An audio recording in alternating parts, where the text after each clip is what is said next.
All right, welcome back. Sorry this one was delayed. I had to end up changing this one quite a bit more than I anticipated, but here we go. All right, so this information is going to build on the Operon lecture. So if you haven't watched that Operon lecture yet, I suggest you do that first.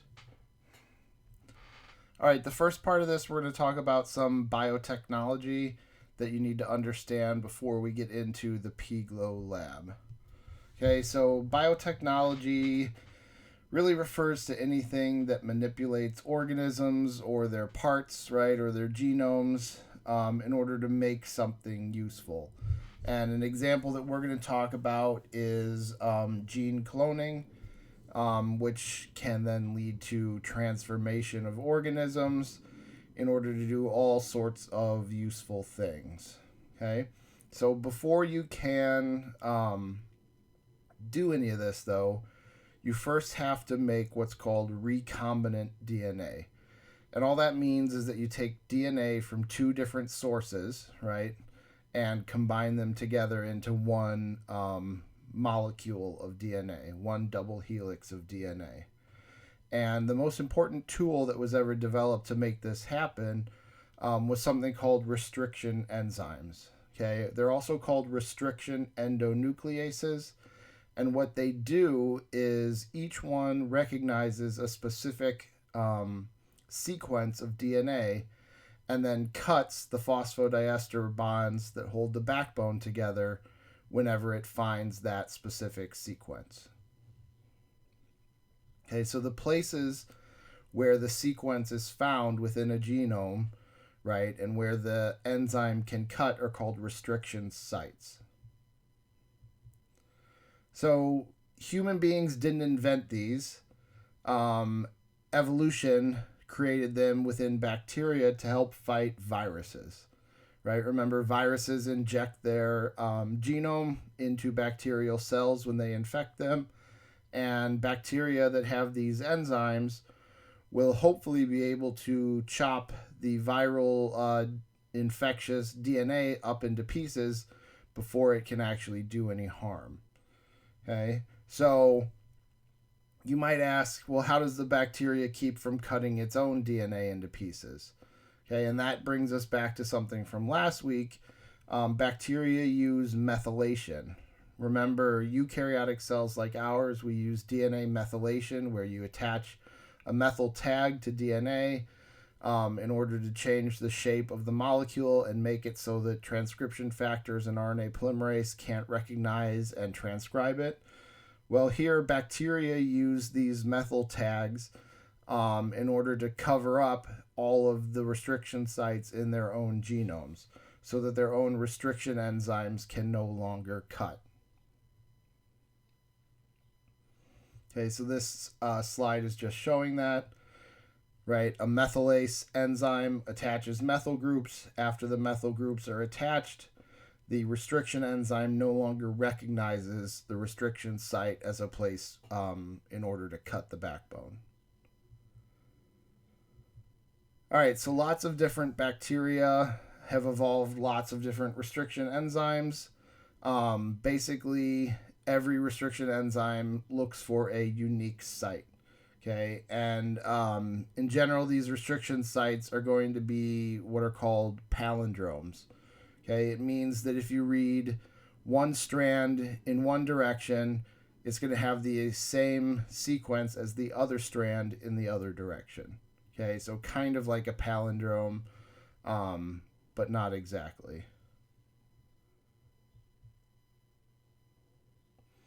When you expose DNA to restriction enzymes and they cut at the restriction sites, the pieces of DNA you end up with, which are the parts that were cut from each other, are called restriction fragments. Okay? If those restriction fragments were created by cutting in a staggered way, they end up with what are called sticky ends. Okay? It means that one strand of DNA in the double helix is longer than the other one. So you have a stretch of nucleotides that are available to do hydrogen bonding. And that's what makes the ends sticky. If you have two ends that are the same kind of sticky, meaning that they have complementary bases that can pair together, they will. And if you expose them to the enzyme DNA ligase, which you should remember from DNA replication, DNA ligase can close the gaps in that backbone by making new phosphodiester bonds.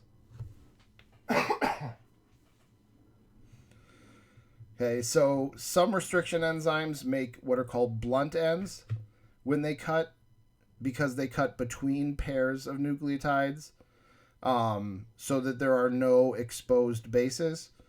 And others make sticky ends. Okay, again, the sticky ends have offset cut sites, which means they cut not only the backbone, but they also cut hydrogen bonds.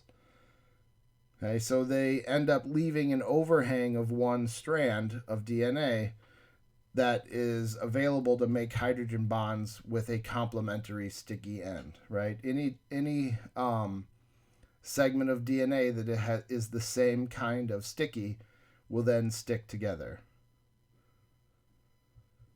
Okay, so this slide just shows some various restriction enzymes and the sequences that they look for, the restriction sites at which they'll cut, and it also shows how they cut, whether they leave blunt or sticky ends.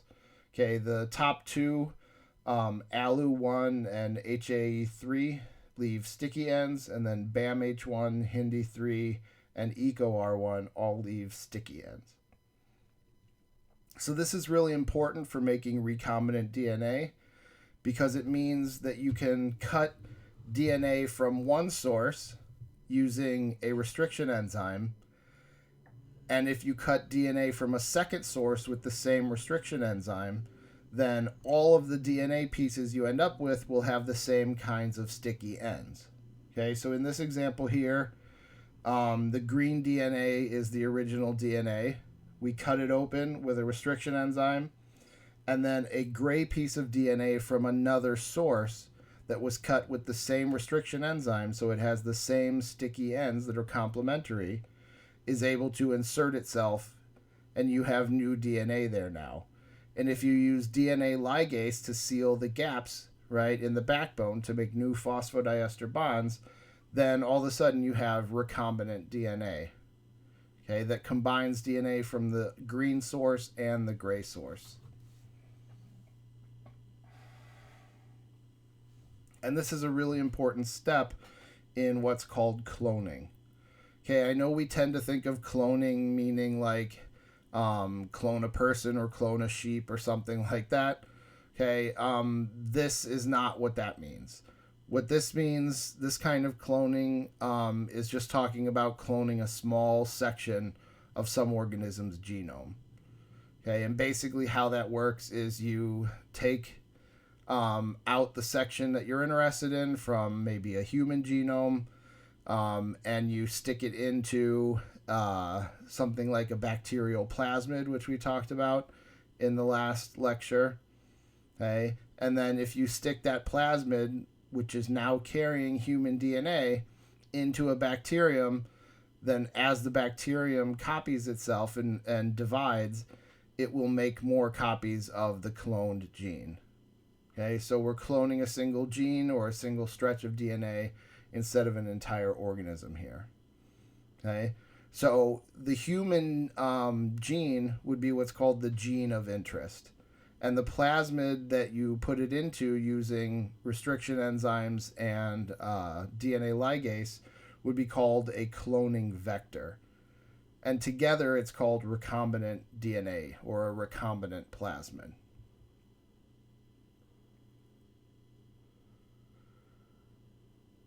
So there are various steps you have to go through to do this, right? First, you would have to isolate your two sources of DNA, right? Meaning get the DNA out of whatever cells they are normally inside of. Then you have to cut them both with the same restriction enzyme so that they'll have complementary sticky ends. Okay, then you have to mix them together so that they can have a chance for their sticky ends to stick to each other. Then you have to use DNA ligase to seal up the gaps and create your recombinant DNA. Okay, and once you have the recombinant DNA, often what is done with it is then it is used to what's called transform bacteria. Okay, so you take something like an E. coli, and then you have to get that recombinant plasmid inside of the E. coli, and then the E. coli should treat it as if it was its own DNA. And if you think back to Luca, okay, remember, because we all share a common ancestor, right? Even people in bacteria, we basically all use the same codon table for translation. So if you can get a recombinant plasmid carrying a human gene into a bacterium, then that bacterium should be able to make the same exact protein using that gene that your body would. Okay, and that's actually one of the big reasons why people do this is to create a protein product. Okay, I actually used to do this with fish to make multiple copies of single genes to help make DNA sequencing easier. Okay, sometimes also instead of just harvesting the protein, sometimes the point is to give an organism a new trait that it didn't have before. Okay, remember from the last lecture, bacteria can do this naturally. They have several different ways: transformation, transduction, conjugation, to get new DNA and acquire new traits. But this is a way to do that in a directed manner. Okay, and this is actually relatively common nowadays. All the way back in 1982 was the first time this was approved as a way to make a human drug. Okay, bacteria were transformed in order to create human insulin on a large scale that could then be purified and injected back into people as if their own bodies had made it.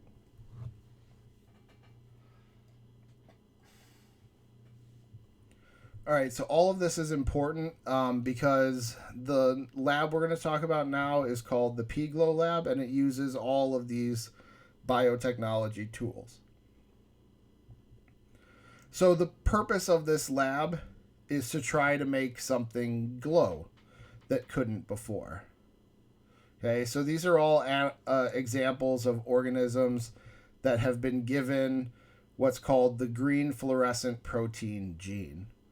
Okay, people use this for all sorts of things. Depending on how you insert it into different organisms, it can tell you where certain kinds of proteins are being made, right? So only certain parts of the body glow. And when I say glow, what I actually mean is fluoresce.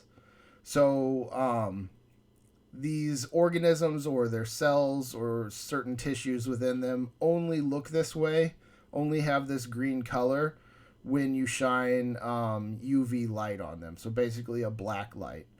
And what happens is there is a protein called the green fluorescent protein that absorbs some of the energy from the UV light, but then emits the rest of that energy. And it emits the rest of that energy as these green photons. Okay, that's what fluorescence is.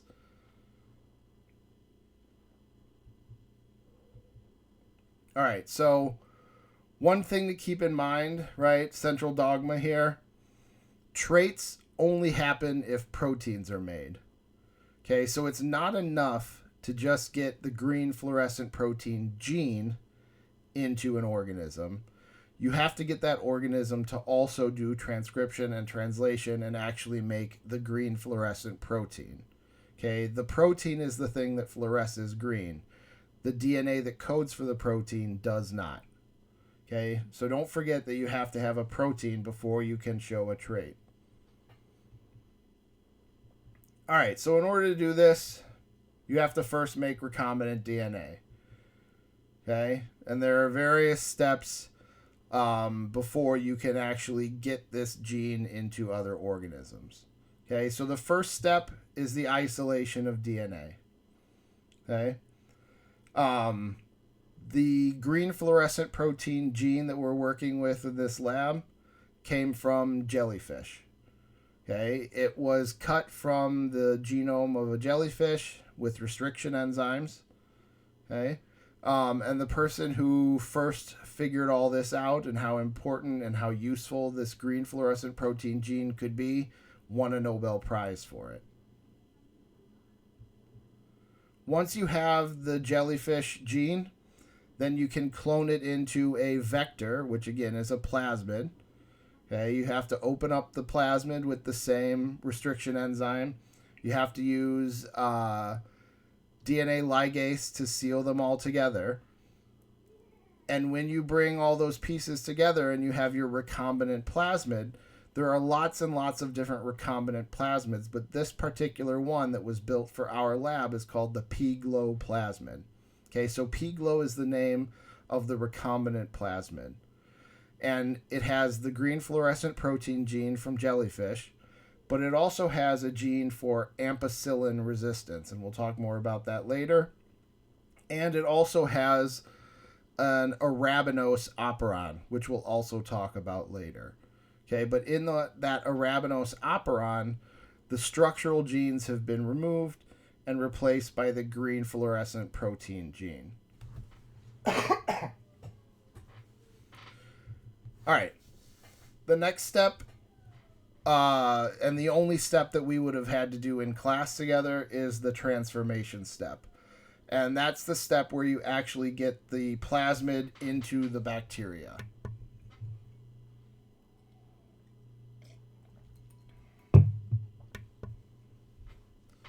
All right, and there are two big problems that you have to overcome in order to get the plasmid into your host cells, or in our case, the bacterial cells. Okay, one of the issues is that DNA is negatively charged, and things that have charges don't easily cross membranes, right? The other thing is that the plasmid is relatively large, and things that are large don't easily cross membranes. Okay, so people who do this kind of work have come up with different ways to get around this. And the way that we would have gotten around it is by using calcium chloride. A calcium chloride solution contains lots of ions, okay, and the positive ions would have associated with the DNA backbones in order to neutralize the negative charges. Okay, and once those charges are neutralized, the DNA is able to stick to the membrane. Even though it's too large to get through it necessarily, it can at least associate with the membrane. Okay, and then another procedure called heat shocking opens up holes in that membrane. Okay, and heat shocking is about going from really cold to really hot and back to really cold again. So when you do this lab, you basically set up two tubes. Both of the tubes have calcium chloride and bacteria, but only one of the tubes is given the plasmid. Okay, so you have a plus pGLO tube where the bacteria will have a chance to transform with the plasmid, and you'll have a negative pGLO tube where none of the bacteria will get a chance to transform, right? Because we don't even offer them the plasmid. Okay, and then those tubes sit on ice. While the calcium chloride neutralizes the DNA, everything slows down. Some copies of the pGLO plasmid are going to stick to the outer surface of some bacteria.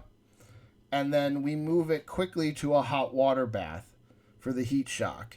And in the hot water bath, what happens is, because the individual molecules within the membrane start moving very quickly, the membrane itself becomes a little porous.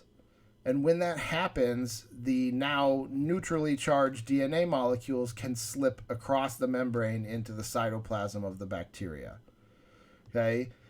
We only would have left it in there for, it says 50 seconds before putting it back on ice. If you leave it in too long, you could denature the DNA. If you leave it in too long, you could kill the bacteria. Okay?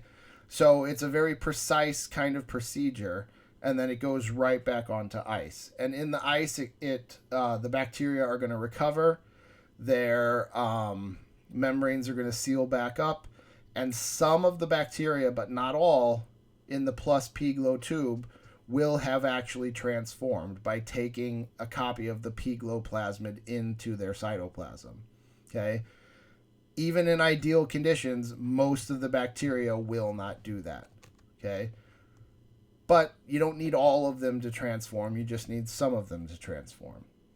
Okay, so after they sit on the ice for a little while and recover, then it's time to spread your bacteria on plates.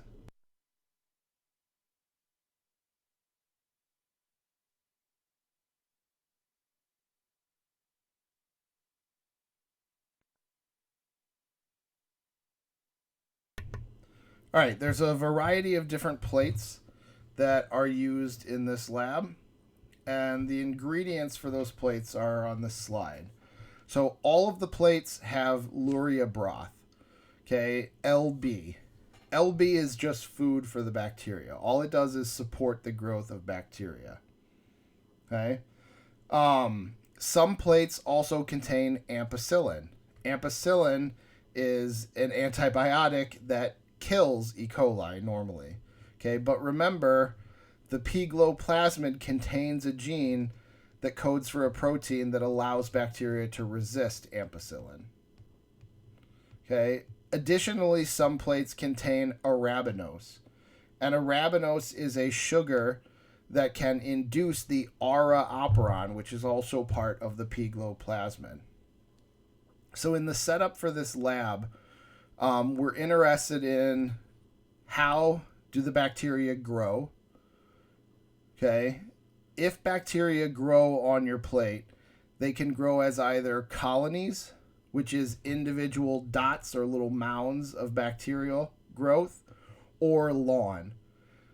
And a lawn means that the entire surface of the plate is covered with bacterial growth. Okay, so lawn or colony growth. And then also we're interested in whether or not the bacteria that grew can fluoresce. Okay, so we're interested in how does it grow and does it glow. And in the design of this experiment, we also have both a positive control and a negative control. The positive control is there to show us that the bacteria that we put on the plates are alive and abundant. Okay? And the negative control is there to show us that the bacteria that we got from the manufacturer, from the kit, are actually able to be killed by ampicillin. Okay, so the negative control shows us that ampicillin should kill these bacteria, and the positive control shows us that under ideal conditions, these bacterial cultures should be able to produce a lawn. Okay? So when you put bacteria on a plate, what happens when you spread them around is at first they're in a liquid. Okay? But then they kind of settle down and they stick to the surface of the plate. And after they stick to the surface of the plate, they cannot ever move again. They don't have any way to actually move themselves across the surface of the plate. At least these bacteria don't. So what happens is anywhere that a living bacterium is able to get resources and divide, it's going to start making a larger and larger spot. Okay, so if most of the bacteria that hit the surface die, then you're going to end up with colony growth, because only a few of the bacteria that attach to the surface were actually able to divide and grow their colony.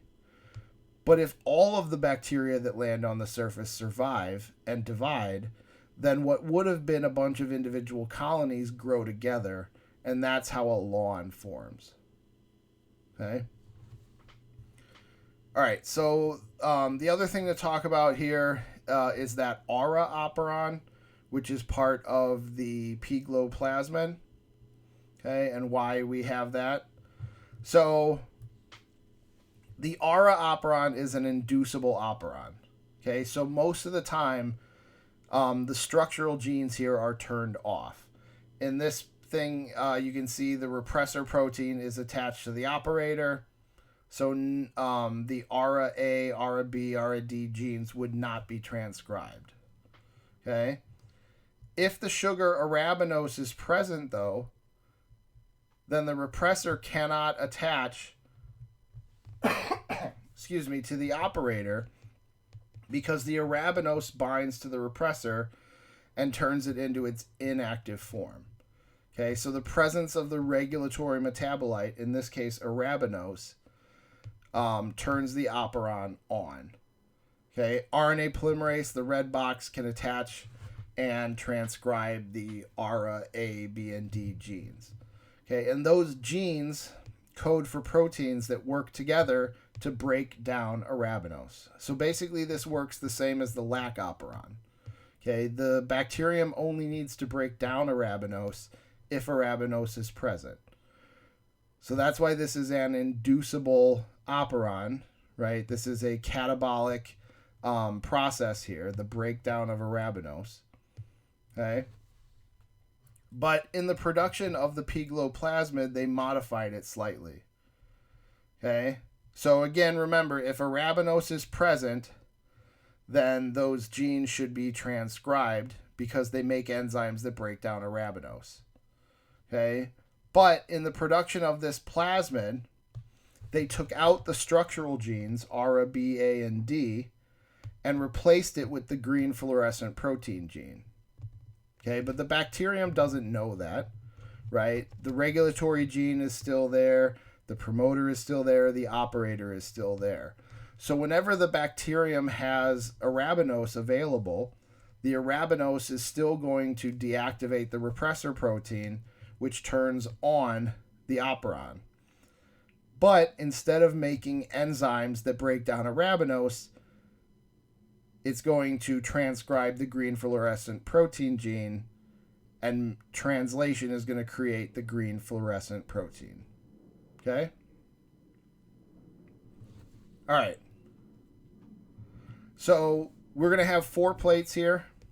We're going to make 2 plates from our minus pGLO tube that did not have the chance to transform with the pGLO plasmid, and 2 plates with our plus pGLO tube. Okay, where the bacteria at least were offered the plasmid, but again, they won't all take it.